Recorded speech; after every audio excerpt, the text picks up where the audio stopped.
Oi, queridos, tudo bem? Espero que esse vídeo te encontre em paz nesse momento. Então, hoje eu vou dar continuidade ao nosso tema luto, né? Que é a quarta fase, que é a fase da depressão.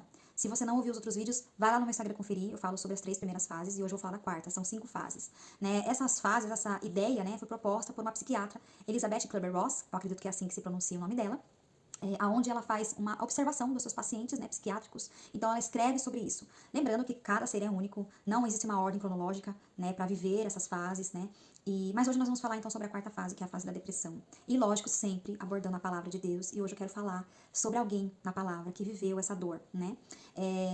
A palavra não esconde nada sobre os homens e mulheres de Deus. E eu amo que o Senhor, ele faz questão de nos mostrar que as dores que nós estamos vivendo, sempre tem alguém aqui na palavra que viveu.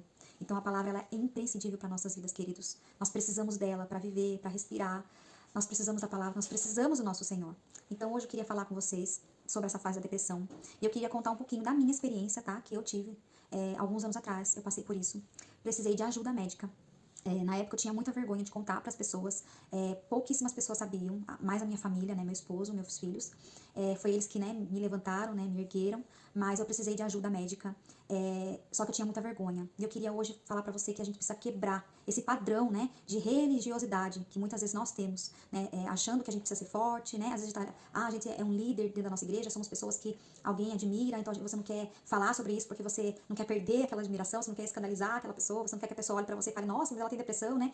Então, às vezes, a gente precisa desmistificar isso, porque isso é uma grande religiosidade da nossa parte. Então, nós precisamos quebrar isso, né? Porque o Senhor deixou os médicos, Deus deu sabedoria ao homem para criar a medicina, né? Eu tenho 33 anos, na minha época, alguns anos atrás, esse tema não era abordado quase, e eu louvo ao Senhor porque hoje é falado sobre isso, porque é uma doença na alma, e nós precisamos muitas vezes de ajuda. Então não tenha vergonha, se você acha que está nesse caso, né, que precisa de ajuda médica, de intervenção, você precisa buscar ajuda. Né? A depressão, ela é uma falta de energia muito grande, às vezes você não consegue corresponder a mais nada que está lá fora. E nem dentro de casa, você não consegue corresponder. Às vezes o corpo quer ir, mas a mente não deixa. Às vezes a mente quer ir, mas o corpo já não responde mais à sua mente, né? É um esgotamento emocional muito grande, seja por um luto mesmo, né? De pessoas que você talvez perdeu, né? Ou seja por um luto, por algo assim que Deus tirou da sua vida, que Deus permitiu sair, né? Ou algo que te feriu demais, né? Então a depressão ela não vem só pelo luto, ela vem por determinadas causas. Muitas vezes a gente nem sabe porque tá assim, né? E é um isolamento, né? Na verdade, eu me isolei, né? Porque foi a maneira que eu encontrei de sobreviver, né? Porque a depressão ela faz isso com a gente só quer sobreviver, né? Então eu só levantava literalmente para tomar banho.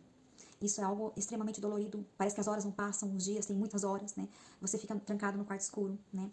Esse vídeo vai ficar um pouquinho longo, mas eu peço que você fique até o final, porque vai valer a pena, né? Eu quero falar com vocês hoje sobre Elias. Elias foi um profeta no tempo onde Acabe e Jezabel governavam Israel.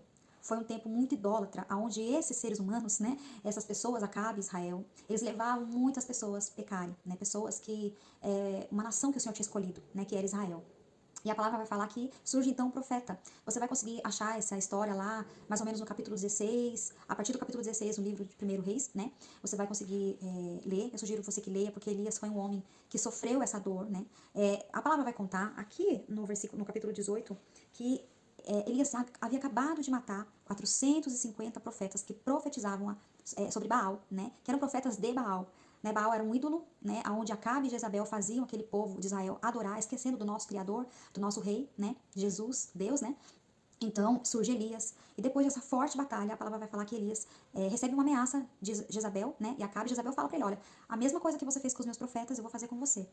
E aí a Bíblia vai contar que Elias sofre uma angústia profunda, sofre um medo muito grande e se esconde, né. Então ele vai para a caverna.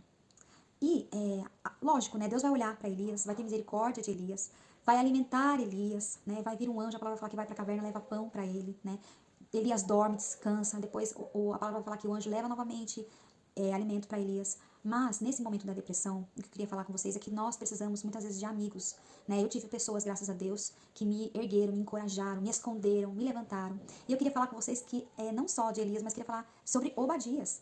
Obadias, a palavra vai falar que ele era um homem que temia muito o Senhor, aqui no capítulo 18, no versículo 3. Obadias, o responsável pelo palácio de Acabe e Jezabel. Em determinado momento, ele vai se encontrar com Elias, antes de Elias se esconder na caverna. E ele vai falar para Elias, né? Eu escondi 100 profetas. Ele era, pensa bem, ele era o responsável pelo palácio. Ele devia a quem fidelidade? A Acabe e Jezabel. Mas a palavra vai falar que Obadias esconde, então, 100 profetas em 2 cavernas, 50 profetas em cada caverna, e alimenta esses profetas, porque esses profetas estavam ameaçados, né, de morrer, porque eles profetizavam em nome do Senhor.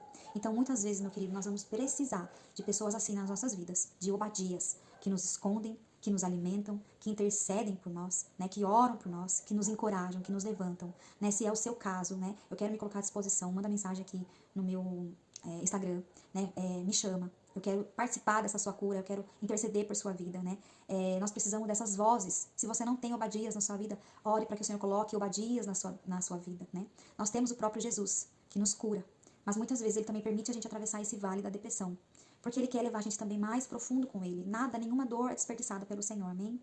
Então é isso que eu queria dividir com vocês, espero que vocês fiquem bem, e se precisar de oração, manda aqui na minha caixinha de mensagens, vai ser um prazer, tá bom? Que Deus abençoe sua vida, que Ele te cure e que você seja resgatada desse vale. E saiba que essa dor não vai durar para sempre, tá bom? Deus abençoe.